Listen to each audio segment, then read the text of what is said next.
BJP দল, অসম গণ পৰিষদ দল আৰু AIDF এই দুইটা দল এবাৰ ধুবুৰীত পৰাজিত হ'ব।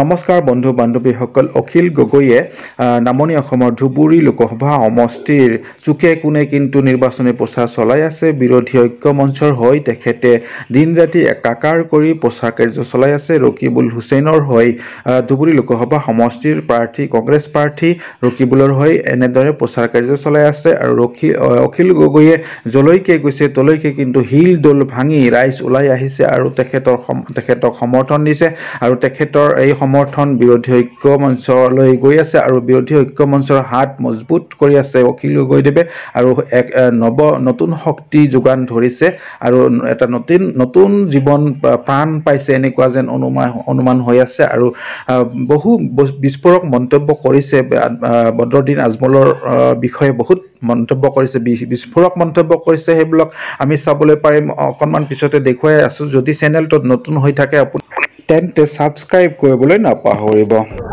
বিজেপি দল, অসম গণ পৰিষদ দল আৰু AIDF এই দুইটা দল এবাৰ ধুবুৰীত পৰাজিত হ'ব আৰু আমাৰ প্ৰাৰ্থী বিৰোধী ঐক্য মঞ্চৰ প্ৰাৰ্থী ৰকিবুল হুছেইন বিপুল ভোটত জয়লাভ কৰিব। আপোনালোকে সকলোৱে দেখিছে যে আগতে আজমল ডাঙৰীয়া, বদৰুদ্দিন আজমল ডাঙৰীয়া যেতিয়া মিটিঙলৈ আহে তেতিয়াহ'লে আবেলি 4 বজাত মিটিং হ'লে ৰাতিপুৱা 10 বজাৰ পৰা মানুহ মিটিঙৰ কাৰণে লাইন পাতি থাকে।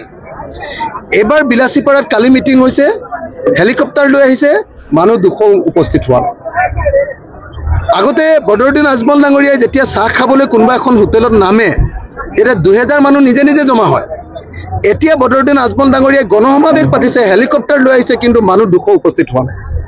মুঠতে ধুবুৰী লোকসভা সমষ্টিৰ মানুহে এইবাৰ বদৰুদ্দিন আজমল ডাঙৰীয়াক বিদায় দিছে। ধুবুৰী লোকসভা সমষ্টিৰ মানুহে বুজি উঠিছে যে বদৰুদ্দিন আজমল ডাঙৰীয়া মুছলমান সমাজৰ গাদ্দাৰ, বদৰুদ্দিন আজমল ডাঙৰীয়া অসমৰ গাদ্দাৰ, বদৰুদ্দিন আজমল ডাঙৰীয়া বিজেপিৰ বন্ধু, বিজেপিৰ এজেণ্ট। আৰু সেইকাৰণে বদৰুদ্দিন আজমল ডাঙৰীয়াক পৰাজিত কৰিবৰ কাৰণে আৰু আমাৰ প্ৰাৰ্থী ৰকিবুল হুছেইন ডাঙৰীয়াক জয়ী কৰাবৰ কাৰণে ধুবুৰীবাসী ৰাইজ সম্পূৰ্ণৰূপে প্ৰস্তুত হৈছে আৰু আমি বহু লাখ ভোটত এইবাৰ ধুবুৰীত জয়লাভ কৰিম।